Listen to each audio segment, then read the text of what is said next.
Presiden Jokowi angkat bicara soal kritik dari bakal Capres Koalisi Perubahan Anies Baswedan yang bilang ada titipan kanan-kiri di proyek strategis nasional atau PSN. Ditemui usai acara Istana Berbatik, Jokowi menantang balik dan minta Anies menyebut proyek yang dimaksud dan titipan siapa. Pak Jokowi sedikit soal tanggapannya Anies yang menyebutkan proyek strategis nasional ini merupakan proyek titip-titip, apa tanggapannya Pak? Ya ditunjuk saja proyek yang mana, yang titip siapa. Senada dengan Presiden Jokowi, bakal Capres PDI Perjuangan Ganjar Pranowo mendorong Anies menyampaikan data dan dibuktikan untuk menghindari spekulasi dan salah tafsir. Anies Baswedan mengkritik proyek strategis nasional, PSN, yang saat ini sedang berjalan, rentan dijadikan proyek titipan karena tidak dikelola dengan sistem yang baik. Anies menyebut penyusunan PSN menjadi masalah karena tidak transparan dan tidak melibatkan publik, sehingga kerap menimbulkan konflik di masyarakat. Hal tersebut disampaikan oleh Anies dalam pidatonya pada Rapat Koordinasi Nasional, Rakornas, pertama Partai Masyumi di Jakarta, Sabtu, 30 September 2023. Ungkapan Ganjar dan Anies tersebut terlihat dalam video yang salah satunya diunggah oleh akun Dewa Wisnu dengan menulis status, Baca Pres PDIP, Ganjar Pranowo menegaskan Anies asal ngomong dan ini sangat berbahaya karena masyarakat bisa multitafsir. Ganjar meminta Anies terbuka saja untuk membongkar apakah PSN benar titipan kanan-kiri asal punya data dan bukti yang kuat. Berikut unggahan videonya. Kanan-kiri itu siapa? Dia bilang titipan. Strategis nasional itu titipan dibilang apa gimana tuh Pak? Sebutin aja datanya secara terbuka. Yang nitip siapa? Pakai data. Kalau pakai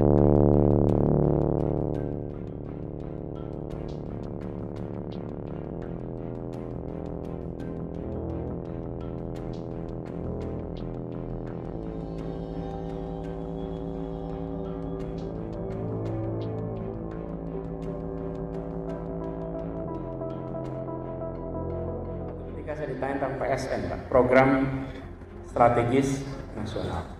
Saya sampaikan, program strategis nasional secara substansi itu baik-baik saja. Yang problem yang kita sering alami adalah bagaimana PSN itu disusun. Ketika PSN itu disusun dalam transparansi, dengan pelibatan publik dan pelibatan semua, lalu rujukannya apa? Rujukannya ada RPJP, Rencana Pembangunan Jangka Panjang. Turunannya Rencana Pembangunan Jangka Menengah. Turunannya kemudian Program Strategis Nasional, merujuk ke sana. Tapi kalau itu tidak dikendalikan dengan baik, PSN ini kemudian menjadi titipan dari kanan kiri yang masuk tanpa kita ketahui bagaimana proses itu disusun. Kenapa itu dibuat? Supaya mempercepat berbagai macam program yang sesuai dengan RPJP, yang sesuai dengan RPJMN. Itulah sebabnya dijadikan fast track. Tapi kalau fast track ini tanpa ada proses tata kelola yang benar, maka dia menjadi titipan kanan kiri. Dan ketika titipan kanan kiri, konsekuensinya dirasakan oleh masyarakat. Ini kita kembali perlu luruskan. Sehingga apa yang menjadi kebijakan-kebijakan itu mencerminkan. Pak, ada komentar Pak. Proyek nasional dikritik sama Anies Baswedan itu titipan kanan kiri Pak, apa komentarnya Pak? Titipan kanan kiri dibilang Anies. kanan kiri itu siapa? Sebentar Pak. Gimana Pak? Kanan kiri itu siapa? Dia bilang titipan. Proyek strategis nasional itu titipan dibilang apa gimana tuh Pak? Sebutin aja datanya secara terbuka. Yang nitip siapa? Pakai data. Kalau pakai data nanti tidak akan membuat orang punya interpretasi lain. Kasih aja datanya dibuka, telanjang, itu bagus. Jadi proyek selama ini semuanya berdasarkan pada kebutuhan Pak atau apa komentarnya Pak sebentar? Bukan. Konteksnya pertanyaan Anda tadi loh. Itu titipan kiri kanan itu siapa? Dibuka aja. Dugaan saya Pak Anies yang bilang waktu itu. Ya, dugaan saya tidak ada yang bisa mengungkapkan data itu. Kalau ada dibuka. Jadi tidak menimbulkan spekulasi. Buka nggak apa-apa. Jangan terpengaruh orang. Sementara itu juru bicara Baca Pres Koalisi Perubahan Anies Baswedan, Surya Chandra buka suara terkait pernyataan Presiden RI Joko Widodo, Jokowi, yang meminta pihaknya untuk menunjuk proyek strategis nasional, PSN, yang diduga titipan pihak-pihak tertentu. Surya enggan membeberkan dan menjelaskan apa yang dimaksud Anies sebagai PSN, titipan, dalam sebuah forum sebuah partai beberapa waktu lalu. Surya menilai pernyataan Anies sekadar masukan kepada pemerintah RI saat ini.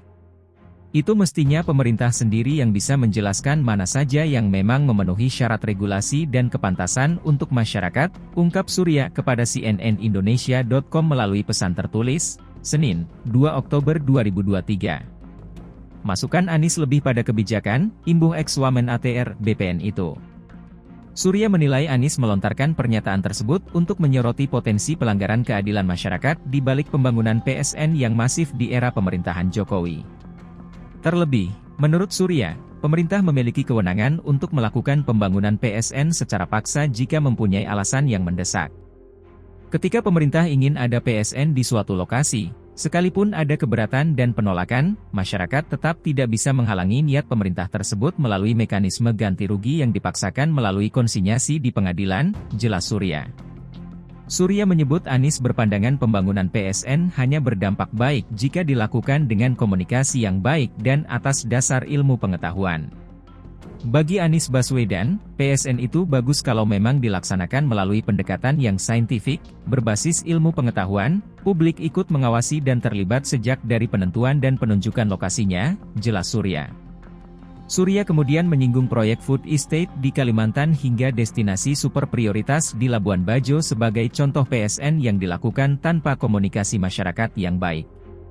Kasus-kasus seperti food estate Singkong yang dikelola Kementerian Pertahanan yang terbengkalai, atau super prioritas pariwisata Pulau Komodo yang potensial menyingkirkan warga lokal, misalnya, ujar Surya. Halo, selamat berjumpa dengan saya Anika, pembaca berita podcastnews.id.